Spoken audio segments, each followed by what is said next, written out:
Hello, everyone. Welcome to the Ashworth Wealth Weekly Market Update. My name is Todd McChesney. We're grateful that you're able to join us today. Just kind of get into the slide this week, kind of see what's going on. It does appear that the Fed is going to cut interest rates this next week or so. They're meeting on the 17th and 18th of September. We've kind of seen this coming. We've had a couple of scares in the market where people have gotten a little concerned, and then things have come back, and a lot of that is because of job growth or restating of the amount of jobs that were actually created over the last few years, etc. And so as we look at this, the Fed is probably going to cut rates. If you remember, we've been talking about this for about 6 or 8 months now, that we expected several rate cuts this year, and then the economy stayed strong, which was good. Now that things are kind of starting to slow down a little bit, the Fed kind of figures it's probably time to do that.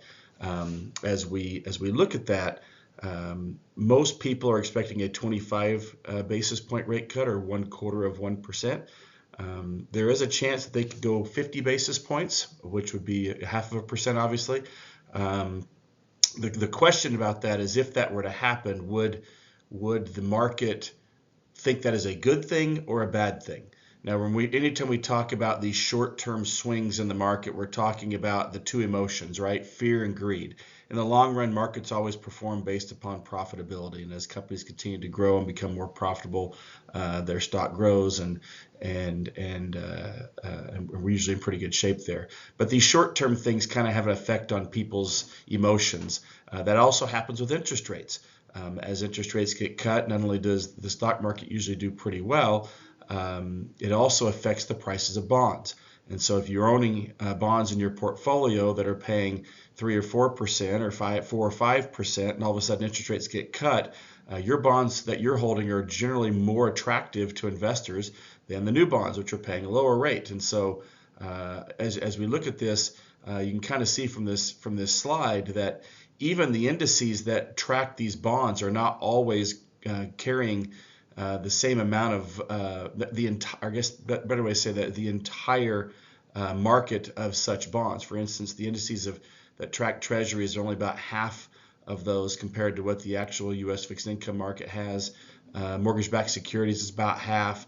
Corporates, it's about 80%. Agency bonds and the asset-backed securities are a little bit lower. But as a general rule, I think you'll see that as interest rates do get cut, you'll see major increases in the value of the bonds in your portfolio.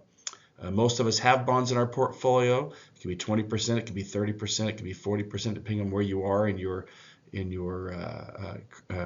retirement or career. What are you trying to do? Everybody has different risk levels, what they're trying to take, and so there's really no reason to take more risk than necessary. So if you've got plenty of money to be able to survive market fluctuations, there's no reason to take too much risk anyway. And so as you look at this, just kind of keep in mind that as things happen this month, they're probably going to cut rates. We don't know whether it's going to be 25 basis points or 50 basis points.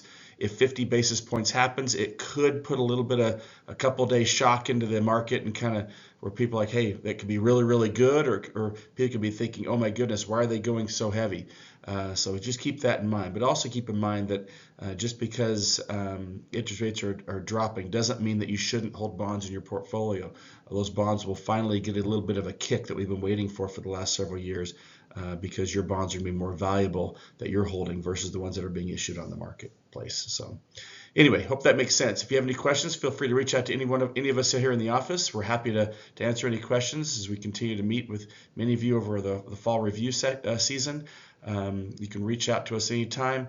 We look forward to talking to you in the future, and we'll see you next time. Thanks. Bye-bye.